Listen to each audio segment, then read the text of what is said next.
বাংলাদেশে গুলি ব্যবহারের যে দৃশ্য জাতিসংঘ দেখেছে তার নিন্দা করেছেন বলে জানিয়েছেন জাতিসংঘের মহাসচিবের মুখপাত্র স্টিফেন ডুজারিক।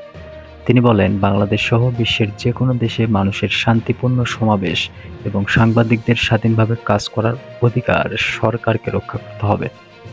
গতকাল বুধবার যুক্তরাষ্ট্রের নিউ ইয়র্কে জাতিসংঘ সদর দপ্তরে নিয়মিত ব্রিফিংয়ে স্টিফেন ডুজারিক একথা বলেন।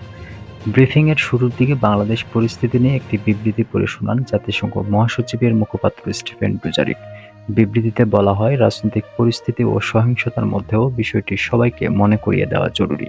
বাংলাদেশে মানবিক সংকট চলছে, ঘূর্ণিঝড় রিমাল সহ বিভিন্ন জরুরি পরিস্থিতির শিকার মানুষদের জাতিসংঘ এবং জাতিসংঘের অংশীদারেরা অব্যাহতভাবে সহযোগিতা দিয়ে যাচ্ছে। চলতি বছর ঘূর্ণিঝড় রিমালে ক্ষতিগ্রস্ত হয়েছে 1,30,00,000 মানুষ।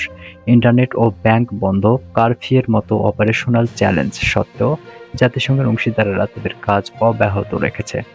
গত জুন মাসে জাতিসংঘ এবং জাতিসংঘের অংশীদারেরা 12 লাখ মানুষকে সহায়তার জন্য $8 কোটি মানবিক সাড়া পরিকল্পনা চালু করেছে।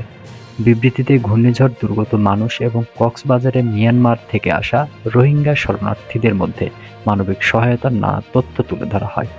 জাতিসংঘ মহাসচিবের মুখপাত্রের কার্যালয়ে নিয়মিত প্রেস ব্রিফিংয়ের এক সাংবাদিক প্রশ্ন করেন, বাংলাদেশের বিভিন্ন জায়গায় আন্দোলনকারী শিক্ষার্থীদের উপর দমন-পীড়ন অব্যাহত রয়েছে। এসব ঘটনার তদন্তে বাংলাদেশ সরকার কি জাতিসংঘের সহায়তা চেয়েছে? স্বাধীনতার অভাব থাকা রাষ্ট্র নিয়ন্ত্রিত প্রতিষ্ঠানের তদন্তে জাতিসংঘ কি সহায়তা করবে, নাকি জাতিসংঘ নিজস্ব তদন্তের প্রস্তাব দেবে? জবাবে মুখপাত্র স্টিফেন ডুজারিক বলেন, প্রশ্নে অনেকগুলো বিষয় রয়েছে। যেকোনো দেশের সরকার যেকোনো বিষয়ে সাহায্য চাইলে জাতিসংঘ অবশ্যই সব সময় তা করতে প্রস্তুত। আর কিভাবে সেই সহায়তা সবচেয়ে ভালোভাবে করা যায় তা জাতিসংঘ দেখে।